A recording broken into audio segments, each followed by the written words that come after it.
Now on Toledo News this morning, new evidence. A private investigator working the Dee Warner case is set to release the results of his investigation on Sunday. What we could learn coming up. Plus, primary surprise, the biggest upset from Tuesday's primary election. And Mother's Day, chatting with a local florist for some last-minute gift ideas and a supply chain update.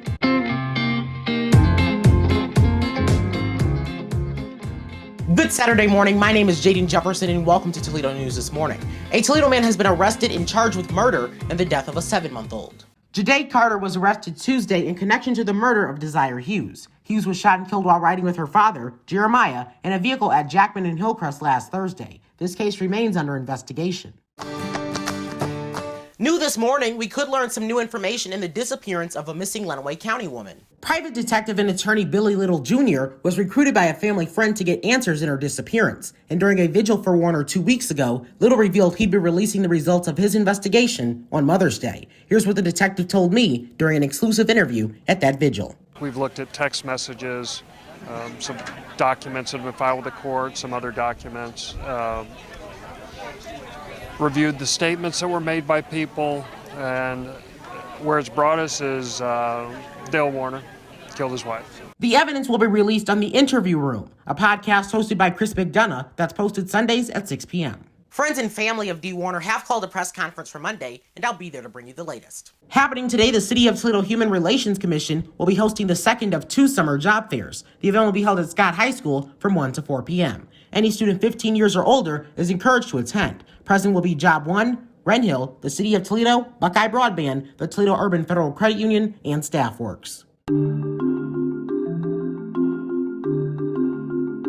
Now taking a look at traffic, work continues on ODOT's reconstruction of the I-75 DeSalle Bridge over the Maumee River. Unfortunately, though, there are still a couple years remaining in this portion of the project. The City of Toledo has announced some upcoming road closures for a unique reason. The City of Toledo Department of Transportation is facilitating the transport of cold boxes from the Lucas County Port to North Star Steel. The move will require a slow-rolling closure overnight along the route, as police and city vehicles accompany the transport. The vehicle cannot exceed speeds of 15 miles per hour, which is why traffic will be slowed and restrictions put in place. Cars will not be able to drive past it for safety reasons. To view the route in its entirety, as well as the dates and times of this unique undertaking, find the story at jadenreports.medium.com. Even without the often key endorsement of former President Trump, one Republican candidate looking to challenge Representative Marcy Kaptur pulls off what's believed to be the greatest upset of Ohio's primary election. I interviewed J.R. Majewski back in April 2021, shortly after he launched his campaign to unseat Representative Marcy Kaptur. Majewski told me at the time that his goal was to save America. It really boils down to President Trump's, Save America platform, right? Defending life, upholding Christian values. I believe in the Declaration of Independence. I believe that we're all created equal and we must be treated equal. Majewski had added that he wants to engage in healthy debate with Kaptur, and we'll soon find out if that's still the case. This week, a Supreme Court draft opinion was leaked, causing many to wonder who leaked it. I had the chance to speak with Lee Strang, professor of law and values at the University of Toledo, to learn more. What this leak suggests is that at least some people in the Supreme Court think that the justices don't do equal justice under the law, that they buckle to political pressure sometimes. Strang believes the person responsible for leaking the draft is likely a clerk, staff member, or even justice on either side of the debate. A local hospital that has for a long time advocated for Level 2 status this week had its request approved. UTMC announced late last year it was seeking provisional approval to operate as a Level 2 trauma center, and on Tuesday, the state of Ohio granted it. The hospital had been a Level 3 trauma center since August 2019. The major difference between the two designations is the size of the staff and speed at which it can respond to incoming trauma cases. So obviously Mother's Day is this weekend. Some of us may or may not know that. They may just be finding out and remembering, but if they're looking for a gift to give to mom and they maybe want to go for some flower arrangements, what are you offering this Mother's Day for them? Yeah, so we have a gorgeous gift shop as well as flower shop. So the flowers are already starting to come in. We have beautiful flower arrangements. The thing that we love the most right now is just a mixed, beautiful spring arrangement. I feel like you can't go wrong with that. It's the perfect thing, especially on a dreary day. It's absolutely beautiful. And then we also have lots of gifts. We have really cute mom mugs. We have these little ones, they look like a flower pot and say mom or grandma, and they come with like a little spade spoon that's really cute that we can do that. We paired up with a local author who wrote a book called Mama Needs a Martini. And so we love that book. And then we can also make an arrangement right in a martini shaker. So that's like a nice little gift package. So you can do flowers and the gift as well with the book. So that's another fun thing. But yeah, there's all kinds of options just if you stop in the store for sure. What's new this year and returning from last year? So the Mama Needs a Martini book is our new thing. She just released it in the middle of April. And so we just thought it was the perfect thing to offer this Mother's Day. Plus we liked the idea of there being the gift as well as, just the flowers. We have lots of blooming gardens and things that we've had. We have different versions from last year. So that's another option. And I just love them because they last for weeks. Flowers people usually tell us our flowers last 2 to 3 weeks, but with the blooming gardens, they last even longer than that. So that's another great option. And one of the challenges of getting in that new product has been those supply chain issues that a lot of businesses have been dealing with. So I would like to assume you felt the impact of those as well. Yeah. Yeah, unfortunately, even just today, I have prom orders that I've promised certain flowers and the truck just they never shipped them. So we're not getting them. So we've had to make a bunch of phone calls.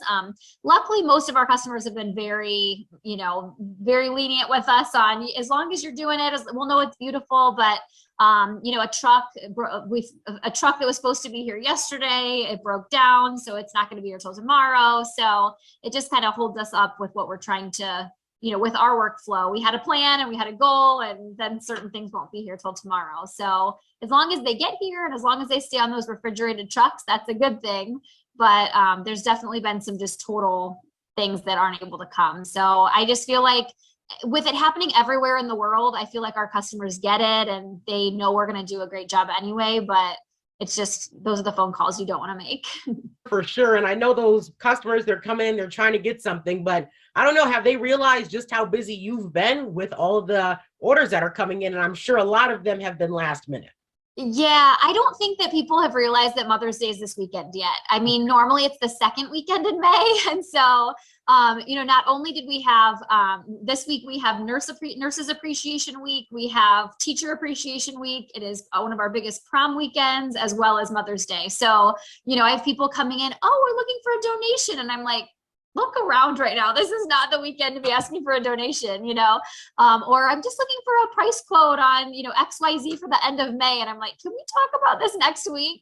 So I just don't think that people have even thought about it being Mother's Day yet this weekend. But we have a lot of people who have pre-ordered, which we really thank for doing that. But yeah, there's going to be a lot of last minute people, I think, this weekend.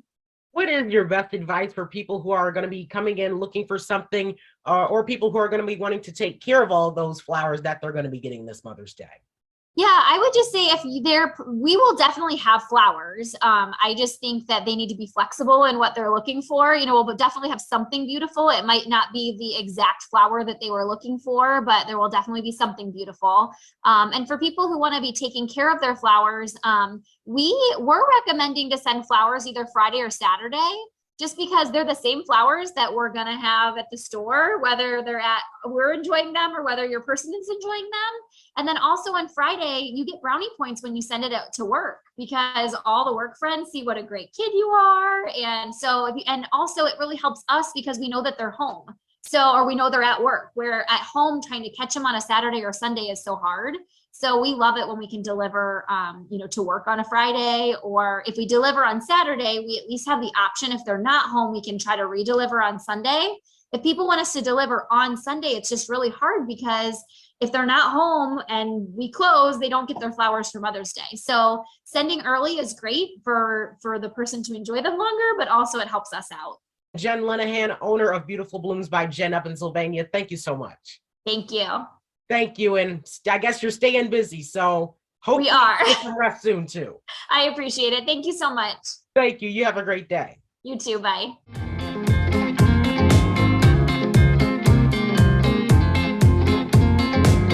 That's all for the news this morning, and have a great Mother's Day.